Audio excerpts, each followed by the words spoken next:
ಶ್ರೀ ಗಣಪತಿ ಶಾರದಾ ಗುರುಭ್ಯೋ ನಮಃ. ಶ್ರೀರಾಮ ರಾಮ ರಾಮೇತಿ ರಮೇ ರಾಮೇ ಮನೋರಮೆ ಸಹಸ್ರನಾಮ ತತ್ತುಲ್ಯಂ ರಾಮನಾಮ ವರಾನನೆ. ಶ್ರೋತೃಗಳಿಗೆ ಶ್ರೀಮದ್ ವಾಲ್ಮೀಕಿ ರಾಮಾಯಣದ ಉತ್ತರ ಕಾಂಡದಲ್ಲಿ ದೇವತೆಗಳು ಪೂಜ್ಯನಾದ ಶಂಕರನ ಸಲಹೆಯಂತೆ ಮಹಾವಿಷ್ಣುವನ್ನು ಶರಣು ಹೊಂದಿದುದು, ವಿಷ್ಣುವಿನಿಂದ ಆಶ್ವಾಸನೆ, ದೇವತೆಗಳ ಮೇಲೆ ರಾಕ್ಷಸರ ಆಕ್ರಮಣ, ದೇವತೆಗಳ ಸಹಾಯಕ್ಕಾಗಿ ಮಹಾವಿಷ್ಣುವಿನ ಆಗಮನ ಎಂಬ 6ನೆಯ ಸರ್ಗಕ್ಕೆ ಸ್ವಾಗತ.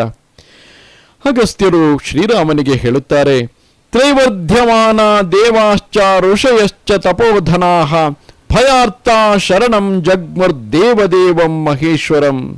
ರಾಘವ, ರಾಕ್ಷಸರಿಂದ ಬಹಳವಾಗಿ ಪೀಡಿಸಲ್ಪಡುತ್ತಿದ್ದ ದೇವತೆಗಳು ಮತ್ತು ತಪೋಧನರಾದ ಋಷಿಗಳು ಭಯಪೀಡಿತರಾಗಿ ದೇವದೇವನಾದ ಪರಮೇಶ್ವರನನ್ನು ಮೊರೆಹೊಕ್ಕರು. ಜಗತ್ತಿನ ಸೃಷ್ಟಿ ಸಂಹಾರಗಳನ್ನು ಮಾಡುವ, ಹುಟ್ಟು ಸಾವುಗಳಿಲ್ಲದ ಅವ್ಯಕ್ತ ರೂಪಿಯಾದ, ಸಮಸ್ತ ಜಗತ್ತಿಗೂ ಆಧಾರಭೂತನಾದ, ಆರಾಧ್ಯ ದೇವನಾದ, ಪರಮ ಗುರುವಾದ, ಕಾಮಾರಿಯಾದ, ತ್ರಿಪುರ ಹಂತಕನಾದ, ಮುಕ್ಕಂಡನಾದ, ಪೂಜ್ಯನಾದ ಪರಶಿವನ ಬಳಿಗೆ ಹೋಗಿ ಭಯದಿಂದ ಗದ್ಗದಿತವಾದ ಧ್ವನಿಯಿಂದ ಮಾತನಾಡುತ್ತಿದ್ದರು.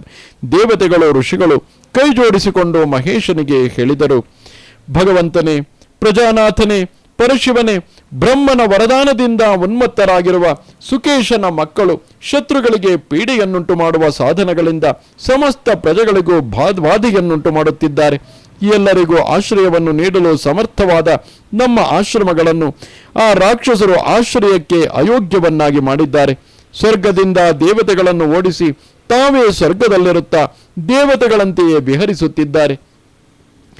ಅಹಂ ವಿಷ್ಣುರಹಂ ರುದ್ರೋ ಬ್ರಹ್ಮಾಹಂ ದೇವರಾಡಹಂ ಅಹಂ ಯಮಶ್ಚ ವರುಣಶ್ಚ ಚಂದ್ರೋಹಂ ರವಿರಪ್ಯಹಂ ಇತಿಮಾಲಿ ಸುಮಾಲಿ ಚ ಮಾಲ್ಯವಾಂಶ್ಚೈವ ರಾಕ್ಷಸಾಃ ಬಾಧಂತೆ ಸಮರೋದ್ಧರ್ಷ ಯೇ ಚ ತೇಷಾಂ ಪುರಸ್ಸರಾಃ. ಮಾಲಿ, ಸುಮಾಲಿ ಮತ್ತು ಮಾಲ್ಯವಂತ ಈ 3 ರಾಕ್ಷಸರು, ನಾನೇ ವಿಷ್ಣು, ನಾನೇ ರುದ್ರ, ನಾನೇ ಬ್ರಹ್ಮ, ನಾನೇ ದೇವರಾಜನಾದ ಇಂದ್ರ, ನಾನೇ ಯಮ, ನಾನೇ ವರುಣ, ನಾನೇ ಚಂದ್ರ, ನಾನೇ ಸೂರ್ಯ ಎಂದು ಹೇಳಿಕೊಳ್ಳುತ್ತಿದ್ದಾರೆ. ರಣದುರ್ಜಯರಾದ ಅವರ ಅನುಯಾಯಿಗಳಾದ ರಾಕ್ಷಸರು ನಮ್ಮನ್ನು ಬಹಳವಾಗಿ ಬಾಧೆಪಡಿಸುತ್ತಿದ್ದಾರೆ. ದೇವದೇವನೇ, ಅವರ ಭಯದಿಂದ ನಾವು ಬಹಳ ಪೀಡಿತರಾಗಿದ್ದೇವೆ. ಆದುದರಿಂದ ನೀನು ನಮಗೆ ಅಭಯದಾನ ಮಾಡು.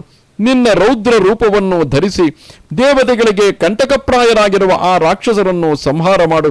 ದೇವತೆಗಳು ಹೀಗೆ ಹೇಳಲು ನೀಲಲೋಹಿತ ವರ್ಣನಾದ ಜಟಾಜೂಟಧರನಾದ ಪೂಜ್ಯನಾದ ಶಂಕರನು ಸುಕೇಶನ ವಿಷಯದಲ್ಲಿ ಅನುಗ್ರಹ ಬುದ್ಧಿಯುಳ್ಳವನಾಗಿದ್ದುದರಿಂದ ದೇವತೆಗಳಿಗೆ ಹೇಳಿದನು, ಅಹಂ ತಾನ್ನ ಹನಿಷ್ಯಾಮಿ ಮಮ ಬದ್ಧ್ಯ ಹಿತೇ ಸುರಾಹ ಕಿಂತು ಮಂತ್ರಂ ಪ್ರದಾಸ್ಯಾಮಿ ಯೋ ವೈ ತಾಂ ನಿಹನಿಷ್ಯತಿ.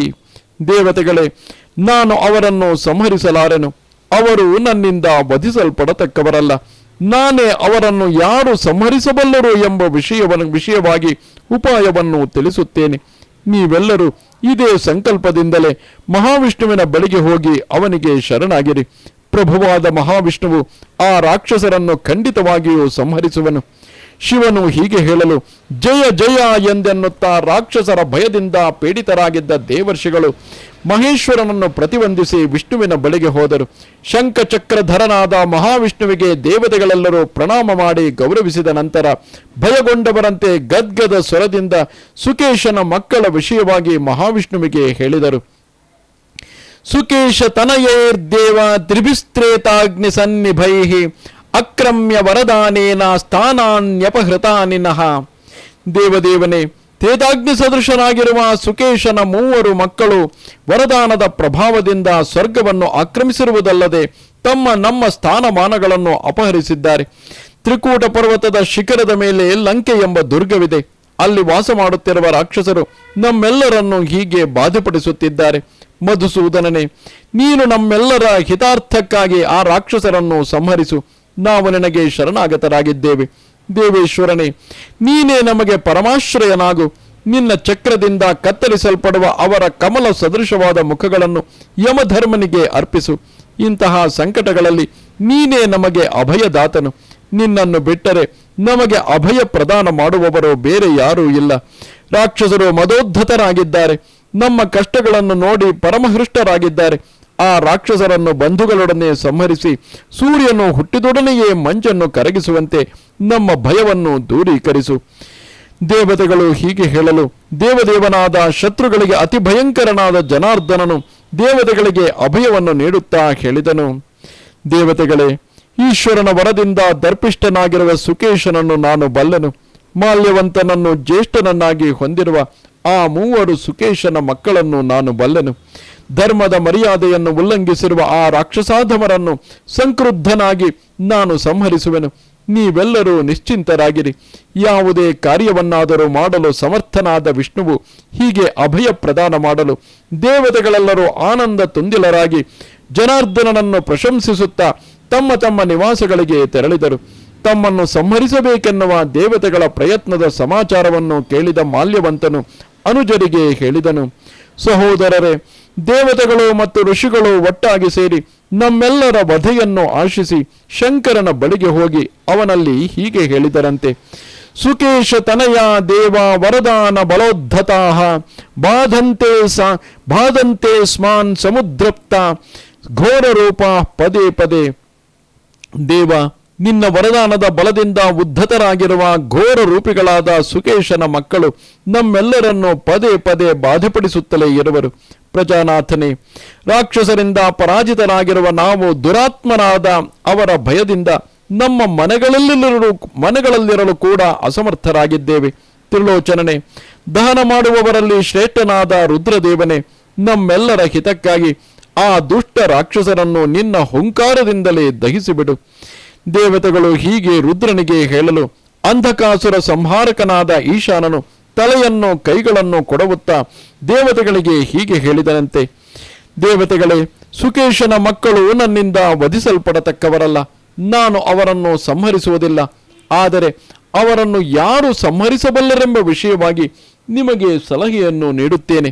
ಯಾವನು ಚಕ್ರ ಗದಾ ಪಾಣಿಯೋ ಪೀತಾಂಬರಧಾರಿಯೋ ದಿವ್ಯಕಾಂತಿಯಿಂದ ಸಂಪನ್ನನಾಗಿರುವನೋ ಅಂತಹ ಜನಾರ್ದನನನ್ನು, ಹರಿನಾರಾಯಣನನ್ನು ನೀವು ಶರಣು ಹೊಂದಿರಿ. ಅವನು ಆ ರಾಕ್ಷಸರನ್ನು ಸಂಹರಿಸಬಲ್ಲನು. ಸಹೋದರರೇ, ದೇವತೆಗಳು ಕಾಮಾರಿಯಾದ ಹರನಿಂದ ಹೀಗೆ ಸಲಹೆಯನ್ನು ಪಡೆದು ಅವನಿಗೆ ಅಭಿವಾದನ ಮಾಡಿ ನಾರಾಯಣನ ದಿವ್ಯ ಧಾಮಕ್ಕೆ ಹೋಗಿ ಅವರೊಡನೆ ತಮ್ಮ ಕಷ್ಟಗಳೆಲ್ಲವನ್ನು ಕೇಳಿ ಹೇಳಿಕೊಂಡರಂತೆ. ದೇವತೆಗಳ ಮಾತನ್ನು ಕೇಳಿದ ನಾರಾಯಣನು ಇಂದ್ರನೇ ಮೊದಲಾದ ದೇವತೆಗಳಿಗೆ ಅಭಯ ಪ್ರದಾನವನ್ನು ಮಾಡಿರುವನಂತೆ. ಸುರಾರೀಂ ಸ್ತಾನ್ ನಮಿಷ್ಯಾಮಿ ಸುರಾ ಭವತ ನಿರ್ಭಯಾಹ.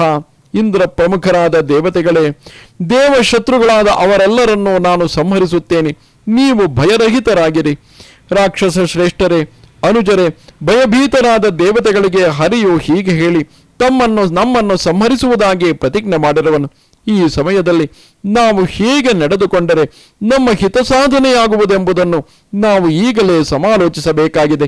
ಹಿರಣ್ಯಕಶಿಪುವೆ ಮೊದಲಾದ ದೇವಶತ್ರುಗಳು ನಾರಾಯಣನಿಂದಲೇ ಕೊಲ್ಲಲ್ಪಟ್ಟರು. ನಮುಚಿ, ಕಾಲನೇಮಿ, ವೀರ ಶಿರೋಮಣಿಯಾದ ಸಂಹ್ರಾದ, ನಾನಾ ಪ್ರಕಾರವಾದ ಮಾಯಗಳನ್ನು ತಿಳಿದಿದ್ದ ರಾಧೇಯ, ಧಾರ್ಮಿಕನಾಗಿದ್ದ ಲೋಕಪಾಲ, ಯಮಲ, ಅರ್ಜುನ, ಹಾರ್ದಿಕ್ಯ, ಶುಂಭ, ನಿಶುಂಭಕ ಇವರೇ ಮೊದಲಾದ ಮಹಾಬಲರಾದ ಸತ್ವವಂತರಾದ ಅಸುರ ದಾನವರು ಸಮರ ಭೂಮಿಗೆ ಹೋಗಿ ನಾರಾಯಣನನ್ನು ಎದುರಿಸಿ ಪರಾಜಿತರಾಗಲಿಲ್ಲ ಎಂಬ ವಾರ್ತೆಯನ್ನು ನಾವು ಇದುವರೆಗೂ ಕೇಳಿಲ್ಲ. ನಾರಾಯಣನನ್ನು ಯುದ್ಧದಲ್ಲಿ ಎದುರಿಸಿ ಮಡಿದವರೆಲ್ಲರೂ ನೂರಾರು ಯಾಗಗಳನ್ನು ಮಾಡಿದವರೇ, ಸಮಸ್ತವಾದ ಮಾಯೆಗಳನ್ನು ತಿಳಿದವರೇ ಆಗಿದ್ದರು. ಸಮಸ್ತವಾದ ಅಸ್ತ್ರಗಳಲ್ಲಿಯೂ ಕುಶಲರಾಗಿದ್ದರು. ಶತ್ರುಗಳಿಗೆ ಅತಿ ಭಯಂಕರರಾಗಿದ್ದರು. ಅಂತಹ ನೂರಾರು ಸಾವಿರಾರು ರಾಕ್ಷಸರು ನಾರಾಯಣನಿಂದ ಹತರಾಗಿದ್ದಾರೆ. ಈ ಎಲ್ಲ ವಿಷಯಗಳನ್ನು ಗಮನದಲ್ಲಿಟ್ಟುಕೊಂಡು ಈ ಸಮಯದಲ್ಲಿ ನಾವು ನಮ್ಮೆಲ್ಲರಿಗೂ ಹಿತವಾಗುವಂತಹ ಕಾರ್ಯ ಮಾಡುವುದು ಉಚಿತವಾಗಿ ಕಾಣುತ್ತದೆ. ನಮ್ಮನ್ನು ಸಂಹರಿಸಲು ನಿಶ್ಚಯಿಸಿರುವ ನಾರಾಯಣನನ್ನು ಜಯಿಸುವುದು ದುಷ್ಕರವೇ ಸರಿ.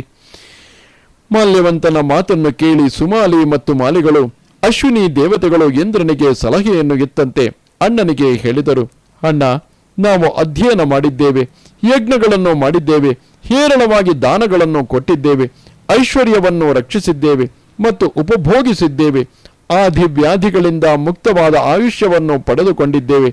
ಕರ್ತವ್ಯದ ಮಾರ್ಗದಲ್ಲಿ ಹೆಜ್ಜೆಗಳನ್ನಿಡುತ್ತಾ ಉತ್ತಮವಾದ ಧರ್ಮವನ್ನು ಸ್ಥಾಪಿಸಿದ್ದೇವೆ.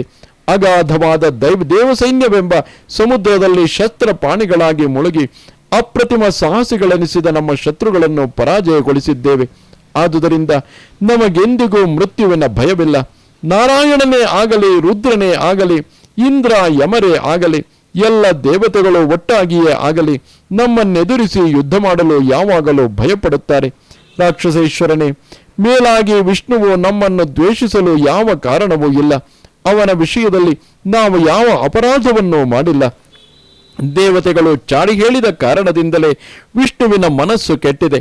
ಆದುದರಿಂದ ನಾವೆಲ್ಲರೂ ಸೇರಿ ಪರಸ್ಪರವಾಗಿ ರಕ್ಷಣೆ ಮಾಡಿಕೊಳ್ಳುತ್ತಾ ವಿಷ್ಣುವನ್ನು ಪ್ರಚೋದಿಸಿದ ದೇವತೆಗಳನ್ನೇ ಧ್ವಂಸ ಮಾಡೋಣ. ಬಲಿಷ್ಠರಾದ ಮಾಲ್ಯವಂತನೇ ಮೊದಲಾದ ರಾಕ್ಷಸರು ಹೀಗೆ ಸಮಾಲೋಚಿಸಿ ಸಮಸ್ತ ಸೈನಿಕರಿಂದಲೂ ಸಮಾವೃತರಾಗಿ ತಮ್ಮ ಕಾರ್ಯವನ್ನು ಉದ್ಘೋಷಿಸುತ್ತಾ ಜಂಭ ವೃತ್ರರಂತೆ ಅತ್ಯಂತ ಕ್ರುದ್ಧರಾಗಿ ದೇವತೆಗಳೊಡನೆ ಯುದ್ಧ ಮಾಡಲು ಹೊರಟರು. ರಾಘವ, ದೇವತೆಗಳನ್ನೇ ಧ್ವಂಸ ಮಾಡಬೇಕೆಂದು ರಾಕ್ಷಸರೆಲ್ಲರೂ ನಿಶ್ಚಯಿಸಿ ಮಹಾಕಾಯರು ಮಹಾಬಲರು ಆಗಿದ್ದ ಸುಕೇಶನ ಮಕ್ಕಳನ್ನು ಮುಂದೆ ಮಾಡಿಕೊಂಡು ಯುದ್ಧಕ್ಕೆ ಹೊರಟರು. ಬಲದರ್ಪಿತರಾಗಿದ್ದ ದೇವಶತ್ರುಗಳಾದ ಆ ರಾಕ್ಷಸರು ರಥ ಆನೆಯಂತಿದ್ದ ಕುದುರೆ, ಕತ್ತೆ, ಎತ್ತು, ಒಂಟೆ, ಶಿಶುಮಾರ, ಸರ್ಪ, ಮೊಸಳೆ, ಆಮೆ, ಮೀನು, ಗರುಡನಂತಹ ಪಕ್ಷಿ, ಸಿಂಹ, ಹುಲಿ, ಹಂದಿ, ಜಿಂಕೆ, ಚಮರಿ ಮೃಗ ಇವೇ ಮುಂತಾದ ವಾಹನಗಳಲ್ಲಿ ಕುಳಿತು ಲಂಕೆಯನ್ನು ಬಿಟ್ಟು ದೇವತೆಗಳೊಡನೆ ಯುದ್ಧ ಮಾಡುವ ಸಲುವಾಗಿ ದೇವಲೋಕಕ್ಕೆ ತೆರಳಿದರು. ಲಂಕೆಯೇ ವಾಸಸ್ಥಾನವಾಗಿದ್ದ ಇತರ ಪ್ರಾಣಿಗಳು ದೇವತೆಗಳು ಲಂಕೆಯಲ್ಲಿ ಕಾಣಿಸಿಕೊಳ್ಳುತ್ತಿದ್ದ ಅಶುಭ ಸೂಚಕಗಳಾದ ಶಕುನಗಳನ್ನು ನೋಡಿ ಭಯಗೊಂಡು ದುಃಖಿತವಾದವು. ನೂರಾರು ಸಾವಿರಾರು ರಾಕ್ಷಸರು ಶ್ರೇಷ್ಠವಾದ ರಥಗಳಲ್ಲಿ ಕುಳಿತು ಪ್ರಯತ್ನಪೂರ್ವಕವಾಗಿ ಬಹಳ ಬೇಗ ದೇವಲೋಕಕ್ಕೆ ತೆರಳಿದರು. ಲಂಕಾ ಪಟ್ಟಣದಲ್ಲಿ ರಾಕ್ಷಸರಿಂದ ಪೂಜಿಸಲ್ಪಡುತ್ತಿದ್ದ ದೇವತೆಗಳು ಕೂಡ ರಾಕ್ಷಸರು ಹೊರಟ ಆ ಮಾರ್ಗದಿಂದಲೇ ಲಂಕೆಯಿಂದ ಹೊರಟರು. ಆ ಸಮಯದಲ್ಲಿ ಕಾಲನ ಪ್ರೇರಣೆಯಂತೆ ಭೂಮ್ಯಾಂತರಿಕ್ಷಗಳಲ್ಲಿ ಭಯಂಕರವಾದ ಹಲವಾರು ಉತ್ಪಾತಗಳು ಕಾಣಿಸಿಕೊಂಡವು. ಅವೆಲ್ಲವೂ ರಾಕ್ಷಸರು ಸಂಪೂರ್ಣವಾಗಿ ವಿನಾಶ ಹೊಂದುವರು ಎಂಬುದನ್ನು ಸೂಚಿಸುತ್ತಿದ್ದವು. ಮೇಘಗಳು ಬಿಸಿ ಬಿಸಿಯ ರಕ್ತ ಮತ್ತು ಮೂಳೆಗಳನ್ನು ಮಳೆಯಂತೆಯೇ ಸುರಿಸತೊಡಗಿದವು. ಸಮುದ್ರವು ಎಲ್ಲೆಯನ್ನು ಮೀರಿ ಭೂಮಿಯ ಮೇಲೆ ಬರತೊಡಗಿತು. ಪರ್ವತಗಳು ಅಲ್ಲಾಡತೊಡಗಿದವು. ಮೇಘದಂತೆ ಗಂಭೀರ ಧ್ವನಿ ಮಾಡುತ್ತಿದ್ದ ಪ್ರಾಣಿಗಳು ವಿಕಟಾಟ್ಟಹಾಸವನ್ನು ಮಾಡತೊಡಗಿದವು. ಭಯಂಕರವಾಗಿ ಕಾಣುತ್ತಿದ್ದ ಗುಳ್ಳೆ ನರಿಗಳು ಗಟ್ಟಿಯಾಗಿ ಅರಚಿಕೊಳ್ಳುತ್ತಿದ್ದವು. ಪೃಥ್ವಿಯೇ ಮೊದಲಾದ ಪಂಚಭೂತಗಳು ಅನುಕ್ರಮವಾಗಿ ಕೆಳಗೆ ಬೀಳುತ್ತಿವೆಯೋ ಎಂಬಂತೆ ಕಾಣುತ್ತಿದ್ದವು. ಪ್ರಜ್ವಲಿಸುತ್ತಿರುವ ಬೆಂಕಿಯ ಜ್ವಾಲೆಗಳನ್ನು ಮುಖಗಳಿಂದ ಕಾರುತ್ತಿದ್ದ ದೊಡ್ಡದಾದ ರಣಹದ್ದುಗಳ ಸಮೂಹವು ಕಾಲ ಪುರುಷನೋಪಾದಿಯಲ್ಲಿ ರಾಕ್ಷಸ ಸೈನಿಕರ ಮೇಲೆ ಹಾರಾಡುತ್ತಿದ್ದವು. ಕಪೋತಗಳು, ಗಿಣಿಗಳು ಮತ್ತು ಮೈನಾಕ ಪಕ್ಷಿಗಳು ಲಂಕಾ ಪಟ್ಟಣವನ್ನು ತೊರೆದು ಶೀಘ್ರ ಗತಿಯಲ್ಲಿ ಹಾರಿಹೋದವು. ಕಾಗೆಗಳು ಮತ್ತು ಬೆಕ್ಕುಗಳು ಕೂಗಿಕೊಳ್ಳುತ್ತಿದ್ದವು. ಆನೆಯೇ ಮೊದಲಾದ ಪ್ರಾಣಿಗಳು ಆರ್ತನಾದಗಳನ್ನು ಮಾಡುತ್ತಿದ್ದವು. ಬಲದರ್ಪಿತರಾದ ಮೃತ್ಯುಪಾಶದಿಂದ ಬಂಧಿಸಲ್ಪಟ್ಟಿದ್ದ ರಾಕ್ಷಸರು ಅಂತಹ ವಿನಾಶ ಸೂಚಕಗಳಾದ ಉತ್ಪಾತಗಳನ್ನು ನಿರ್ಲಕ್ಷಿಸಿ ದೇವತೆಗಳೊಡನೆ ಯುದ್ಧ ಮಾಡುವ ಸಲುವಾಗಿ ಪ್ರಯಾಣ ಮಾಡುತ್ತಲೇ ಇದ್ದರು. ಒಮ್ಮೆಯಾದರೂ ಹಿಂದಿರುಗಿ ನೋಡುತ್ತಿರಲಿಲ್ಲ. ಮಾಲ್ಯವಂತ, ಸುಮಾಲಿ ಮತ್ತು ಮಹಾಬಲಿಷ್ಠನಾದ ಮಾಲಿ ಈ ಮೂವರು ಪ್ರಜ್ವಲಿಸುವ ತ್ರೇತಾಗ್ನಿಗಳಂತೆ ರಾಕ್ಷಸ ಸೈನಿಕರ ಮುಂಭಾಗದಲ್ಲಿ ಹೋಗುತ್ತಿದ್ದರು. ಮಾಲ್ಯವತ್ ಪರ್ವತದಂತೆಯೇ ಮಹಾಕಾಯನಾಗಿದ್ದ ಮಾಲ್ಯವಂತನನ್ನು ಆ ಎಲ್ಲ ರಾಕ್ಷಸರು ದೇವತೆಗಳು ಬ್ರಹ್ಮನನ್ನು ಆಶ್ರಯಿಸುವಂತೆ ಆಶ್ರಯಿಸಿದ್ದರು. ರಾಕ್ಷಸರ ಆ ಸೈನ್ಯವು ಮಹಾಮೇಘದ ಗರ್ಜನೆಯಂತೆ ಗರ್ಜನೆ ಮಾಡುತ್ತಾ ವಿಜಯ ಗಳಿಸುವ ಇಚ್ಛೆಯಿಂದ ಮಾಲಿಯ ನೇತೃತ್ವದಲ್ಲಿ ದೇವಲೋಕಕ್ಕೆ ತೆರಳಿತು. ದೇವದೂತನ ಮೂಲಕ ರಾಕ್ಷಸರ ಯುದ್ಧೋದ್ಯಮವನ್ನು ಕೇಳಿದ ಪ್ರಭುವಾದ ಮಹಾವಿಷ್ಣುವು ಅವರೊಡನೆ ಯುದ್ಧ ಮಾಡಲು ನಿಶ್ಚಯಿಸಿದನು. ಒಡನೆಯೇ ನಾರಾಯಣನು 1000 ಸೂರ್ಯರ ಪ್ರಭೆಗೆ ಸಮಾನವಾದ ಪ್ರಭೆಯಿಂದ ಕೂಡಿದ್ದ ಕವಚವನ್ನು ಧರಿಸಿ ಬಾಣಗಳಿಂದ ತುಂಬಿದ್ದ ಬತ್ತಳಿಕೆಯನ್ನು ತೆಗೆದುಕೊಂಡು ಧನುಸ್ಸನ್ನು ಸಜ್ಜುಗೊಳಿಸಿ ಗರುಡನ ಮೇಲೆ ಕುಳಿತನು. ಬಾಣಗಳಿಂದ ತುಂಬಿದ್ದ ಥಳಥಳಿಸುತ್ತಿದ್ದ ಬತ್ತಳಿಕೆಗಳನ್ನು ಬೆನ್ನಿಗೆ ಕಟ್ಟಿಕೊಂಡು ಸ್ವಂತ ಪಟ್ಟಿಯನ್ನು ಕಟ್ಟಿಕೊಂಡು ಪರಿಶುದ್ಧವಾದ ಕತ್ತಿಯನ್ನು ಧರಿಸಿ ಕಮಲಾಕ್ಷನಾದ ವಿಷ್ಣುವು ಯುದ್ಧಕ್ಕೆ ಸಿದ್ಧನಾದನು. ಶಂಖ, ಚಕ್ರ, ಗದೆಗಳನ್ನು, ಶಾರಂಗವೆಂಬ ಧನುಸ್ಸನ್ನು, ಕತ್ತಿಯನ್ನು ಮತ್ತು ಇತರ ಶ್ರೇಷ್ಠವಾದ ಆಯುಧಗಳನ್ನು ಧರಿಸಿ ಸುಂದರವಾದ ರೆಕ್ಕೆಗಳಿರುವ ಪರ್ವತೋಪಮನಾಗಿದ್ದ ಗರುತ್ಮಂತನ ಮೇಲೆ ಕುಳಿತು ರಾಕ್ಷಸರ ವಿನಾಶಕ್ಕಾಗಿ ಪ್ರಭುವಾದ ಶ್ರೀಹರಿಯು ಬಹಳ ಶೀಘ್ರವಾಗಿ ರಣರಂಗಕ್ಕೆ ಹೊರಟನು. ಆ ಸಮಯದಲ್ಲಿ ಸಿದ್ಧರು, ದೇವರ್ಷಿಗಳು, ಮಹಾನಾಗರು, ಗಂಧರ್ವ ಯಕ್ಷರು ನಾರಾಯಣನ ಗುಣಗಾನ ಮಾಡುತ್ತಿದ್ದರು. ರಾಕ್ಷಸ ಸೈನ್ಯದ ಶತ್ರುವಾದ ಶ್ರೀಹರಿಯು ಶಂಖ ಚಕ್ರ ಗದಾ ಖಡ್ಗಧರನಾಗಿ ಯುದ್ಧ ಭೂಮಿಗೆ ಆಗಮಿಸಿದನು. ವಿಷ್ಣುವಿನ ವಾಹನವಾದ ಗರುಡನ ರೆಕ್ಕೆಗಳಿಂದ ಹೊರಬರುತ್ತಿದ್ದ ಬಿರುಸಾದ ಗಾಳಿಯಿಂದಲೇ ರಾಕ್ಷಸ ಸೈನ್ಯವು ಕ್ಷೋಭೆಗೊಂಡಿತು. ರಾಕ್ಷಸರ ರಥಗಳಲ್ಲಿದ್ದ ಪತಾಕೆಗಳು ಅಲ್ಲಾಡತೊಡಗಿದವು. ಅವರ ಕೈಗಳಲ್ಲಿದ್ದ ಅಸ್ತ್ರಶಸ್ತ್ರಗಳೆಲ್ಲವೂ ಜಾರಿ ಕೆಳಗೆ ಬೀಳತೊಡಗಿದವು. ಈ ರೀತಿಯಲ್ಲಿ ನಾರಾಯಣನು ಗರುಡಾರೂಢನಾಗಿ ಬರುತ್ತಿದ್ದಂತೆಯೇ ರಾಕ್ಷಸ ರಾಜನಾದ ಮಾಲ್ಯವಂತನ ಸೈನ್ಯವು ನಡುಗಿ ಹೋಯಿತು. ನೀಲವರ್ಣದ ಪರ್ವತದ ಶಿಖರವು ತನ್ನಲ್ಲಿರುವ ಬಂಡೆಗಳನ್ನು ಎಲ್ಲ ಕಡೆಗಳಿಗೂ ಉರುಳಿಸುತ್ತಿರುವುದು ಎಂಬಂತೆ ಧೃತಿಗೆಟ್ಟು ಕಂಪಿಸುತ್ತಿದ್ದ ಆ ರಾಕ್ಷಸ ಸೈನ್ಯವು ಕಾಣುತ್ತಿದ್ದಿತು. ಆ ಸಮಯದಲ್ಲಿ ರಾಕ್ಷಸರ ನಿಶಿತವಾದ ಶಸ್ತ್ರಾಸ್ತ್ರಗಳು ರಕ್ತದಿಂದಲೂ ಮಾಂಸದಿಂದಲೂ ಲೇಪಿತವಾಗಿದ್ದ ಪ್ರಳಯ ಕಾಲದ ಅಗ್ನಿಗಳಂತೆಯೇ ಕಾಣುತ್ತಿದ್ದವು. ಮಹಾವಿಷ್ಣುವು ಗರುಡ ವಾಹನನಾಗಿ ಬಂದೊಡನೆಯೇ ಸಾವಿರಾರು ರಾಕ್ಷಸರು ಅವನನ್ನು ಸುತ್ತುವರೆದು ಉಗ್ರವಾದ ಆಯುಧಗಳಿಂದ ಎರಿಯತೊಡಗಿದರು. ಇದು ಶ್ರೀಮದ್ ವಾಲ್ಮೀಕಿ ರಾಮಾಯಣದ ಉತ್ತರ ಕಾಂಡದಲ್ಲಿ 6ನೆಯ ಸರ್ಗವು. ನಮಸ್ತೆ ಶಾರದೆ ದೇವಿ ಕಾಶ್ಮೀರ ಪುರವಾಸಿನಿ ತ್ವಾಮಹಂ ಪ್ರಾರ್ಥಯೇ ನಿತ್ಯಂ ವಿದ್ಯಾದಾನಂಚ ದೇಹಿಮೆ. ನಮಸ್ಕಾರ.